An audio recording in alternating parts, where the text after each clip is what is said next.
महाभारत एक ऐसा महाकाव्य है जिसके बारे में ये कहा जाता है कि जो कुछ भी महाभारत में वर्णित है वो विश्व में सब कहीं है, और जो महाभारत में वर्णित नहीं है वो विश्व में कहीं नहीं है। महाभारत के बारे में हम और आप सब जानते हैं कि ये कौरव और पांडवों के बीच की दास्तान है और परमात्मा श्री कृष्ण इसमें आए हुए थे। जैसा कि आप सबको पता है कि गांधारी, जो दुर्योधन दुशासन की माँ थी, वो गांधार राज की कन्या थी, अत्यंत सुंदर थी। और हस्तिनापुर का राजकुमार धृतराष्ट्र, वो बेजन्मांध थे। वो सुंदर तो नहीं थे किंतु अत्यंत बलशाली थे। जैसे सौंदर्य का अपना बल होता है, वैसे ही जन बल हो, ज्ञान बल हो, धन बल हो या बाहुबल हो, बल का भी अपना सौंदर्य होता है। किंतु इसके बाद भी बलवान व्यक्ति की सहज प्रवृत्ति होती है कि वो सुंदरता की ओर आकर्षित होता है। तो हस्तिनापुर ने अपने बल के दम पर गांधार नरेश को विवश किया कि वो अपनी रूपमती कन्या गांधारी का विवाह हस्तिनापुर के राजकुमार धृतराष्ट्र के साथ कर दें। अपेक्षाकृत कम शक्तिशाली व्यक्ति को सर्वशक्तिशाली व्यक्ति की बात माननी ही पड़ती है। सो गांधार राज ने विवशतापूर्वक अपनी पुत्री गांधारी का विवाह धृतराष्ट्र के साथ कर दिया। इस बात की जानकारी जब उनकी कन्या गांधारी को हुई तो वे विषाद से भर गई। उन्हें लगा कि उनके जैसी अनुपम सुंदरी को अब अपना पूरा जीवन एक ऐसे व्यक्ति के साथ बिताना होगा जो उसके सौंदर्य को देख ही नहीं सकता। धृतराष्ट्र बलवान तो है किंतु उसे संसार का ज्ञान ही नहीं है। वो मात्र अपने स्व को ही संसार मानता है, और यह सर्वमान्य सत्य है कि स्वकेंद्रित व्यक्ति को संसार का सौंदर्य दिखाई ही नहीं देता। इसलिए वो स्वयं के अलावा किसी अन्य को अपने हृदय में स्थान नहीं देता।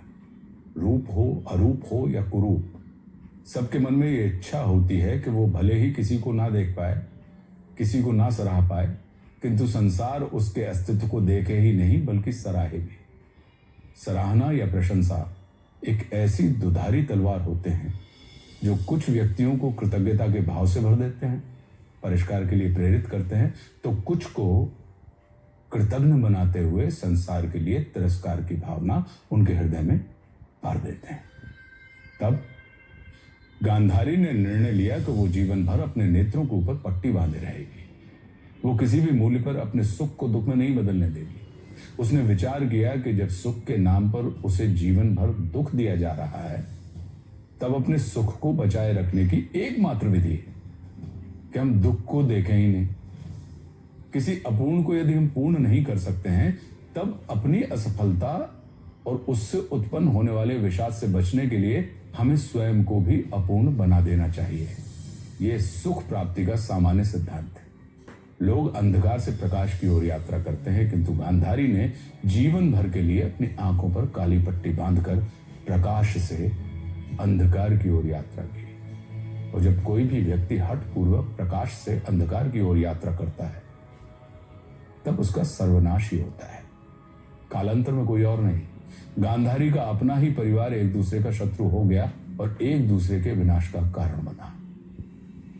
स्मरण रखने योग्य यह है कि प्रतिशोध और विषाद की भावना से भरा हुआ कोई नेत्रवान व्यक्ति जब अपनी आंखों पर जानते बूझते हुए पट्टी बांधता है या बांधे रखता है, तब स्वयं नारायण भी उस विनाश को नहीं रोक सकते। श्रद्धेय दिनकर जी ने रश्मि रथी में अद्भुत इस चित्र को वर्णित किया है कि जो जगत के दाता थे भगवान कृष्ण, उनके ऊपर आश्रित पांडव जो पूर्ण रूप से उनके प्रति समर्पित थे, उनके लिए उन्होंने सोचा और वे दूत कर्म करने के लिए तैयार हो गए। और वे युद्ध की विभीषिका से पूरे विश्व को बचाने के लिए कौरवों की सभा में दूत बनकर पहुंचते हैं। तो हो गया पूर्ण अज्ञातवास, पांडव लौटे वन से साहस, पावक में कनक सदृश तप कर वीरत्व लिए कुछ और प्रखर, नस नस में तेज प्रवाह लिए कुछ और नया उत्साह लिए। सच है विपत्ति जब आती है कायर को ही दहलाती है।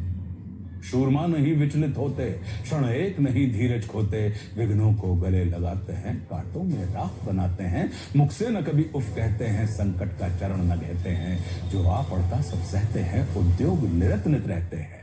शूलों का मूल नसाने को, बढ़ खुद विपत्ति बरसाने को, है कौन विघ्न ऐसा जग में टिक सके वीर नर के मग में। खम ठोक ठेलता है जब नर, पर्वत के जाते पांव खड़, मानव जब जोर लगाता है पत्थर पानी बन जाता है। गुण बड़े एक से एक प्रखर हैं छिपे मानवों के भीतर, मेहंदी में जैसे लाली हो, वर्तिका बीच उजियाली हो, बत्ती जो नहीं जलाता है रोशनी नहीं बह पाता है।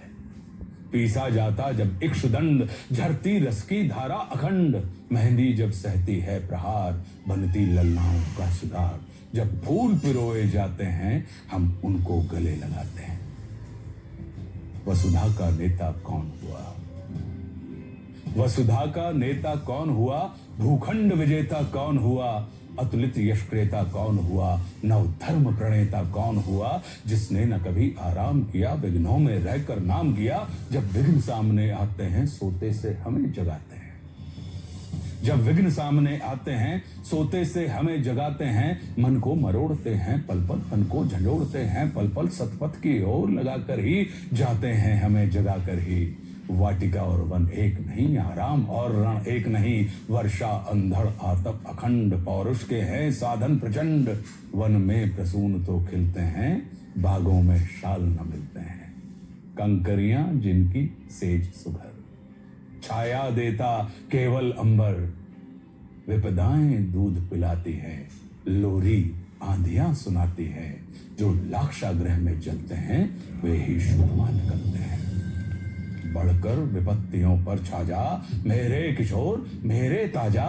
जीवन का रस छन जाने दे, तन को पत्थर बन जाने दे। तू स्वयं तेज भयकारी है, क्या कर सकती चिंगारी है। वर्षों तक वन में घूम घूम, बाधा विघ्नों को चूम चूम। सह धूप घाम पानी पत्थर, पांडव आए कुछ और निखर। सौभाग्य न सब दिन सोता है, देखें आगे क्या होता है। मैत्री की राह बताने को, सबको सुमार्ग पर लाने को, दुर्योधन को समझाने को, भीषण विध्वंस बचाने को, भगवान हस्तिनापुर आए, पांडव का संदेशा लाए।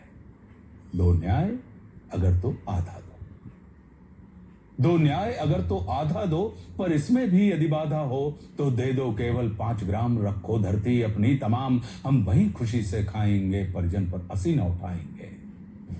दुर्योधन दुर्योधन वह भी दे न सका, आशीष समाज की ले न सका। उल्टे हरि को बांधने चला, जो था असाध्य साधने चला। जब नाश मनुष्य पर छाता है, पहले विवेक मर जाता है। हरि ने भीषण हुंकार किया, अपना स्वरूप विस्तार किया। डगमग डगमग दिग्गज डोले, भगवान कुपित होकर बोले, जंजीर बढ़ा कर बांध मुझे। हा हा दुर्योधन बांध मुझे। यह देख गगन मुझ में लय है, यह देख पवन मुझ में लय है। मुझ में विलीन संसार सकल, मुझ में लय है झंकार सकल। अमरत्व फूलता है मुझ में, संधार जूझता है मुझ में। उद्याचल मेरा दीप्तिभाल, भूमंडल वक्ष स्थल विशाल। भुज परधि बंध को घेरे है, मैनाक मेरु पग मेरे हैं। दिखते जो ग्रह नक्षत्र निकर, सब है मेरे मुख के अंदर। दृघों तो दृश्य अकांड देख, मुझ में सारा ब्रह्मांड देख। चर अचर जीव जग क्षर अक्षर, नश्वर मनुष्य सुर जाति अमर। शतकोटि सूर्य शतकोटि चंद्र, शतकोटि सरस सर सिंधु मंद्र। शतकोटि विष्णु ब्रह्मा महेश, शतकोटि जिष्णु जलपति धनेश।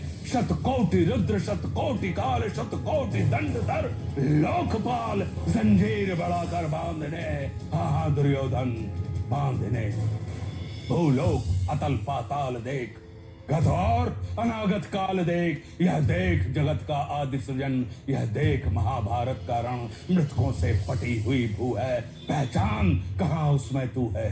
अंबर में कुंतल जाल देख, पद के नीचे पाताल देख। मुट्ठी में तीनों काल देख, मेरा स्वरूप विकराल देख। सब जन मुझी से पाते हैं, फिर लौट मुझी में आते हैं। जिह्वा से करती ज्वाल सदन, सांसों से पाता जन पवन। पड़ जाती मेरी दृष्टि जिधर, हंसने लगती है सृष्टि उधर। मैं जब ही मूंदता हूँ लोचन, छा जाता चारों ओर मरण। बांधने मुझे तू आया है, जंजीर बड़ी क्या लाया है। यदि मुझे बांधना चाहे मन, तो पहले बांध। अनंत गगन सूने को साध न सकता है, वो मुझे बांध कब सकता है। इत वचन नहीं तूने माना, मैत्री का मूल्य न पहचाना, तो ले मैं भी अब जाता हूं, अंतिम संकल्प सुनाता हूं। याचना नहीं अब रण होगा, जीवन जय या कि मरण होगा। टकराएंगे नक्षत्र निकर, बरसेगी भू पर वहनी प्रकर। पण शेष नाग का डोलेगा, विकराल काल मुंह खोलेगा। दुर्योधन रण ऐसा होगा, फिर कभी नहीं जैसा होगा। भाई पर भाई टूटेंगे, विषबाण बूंद से छूटेंगे। वायस्य गाल सुख लूटेंगे, सौभाग्य मनुज के फूटेंगे। आखिर तू भूषा ही होगा, हिंसा का पर्दा ही होगा। सभा सन सब लोग डरे, चुप थे या थे बेहोश पड़े। केवल दो नर न अघाते थे, धृतराष्ट्र विदुर सुख पाते थे। कर जोड़ खड़े प्रमुदित निर्भय, दोनों पुकारते थे जय जय।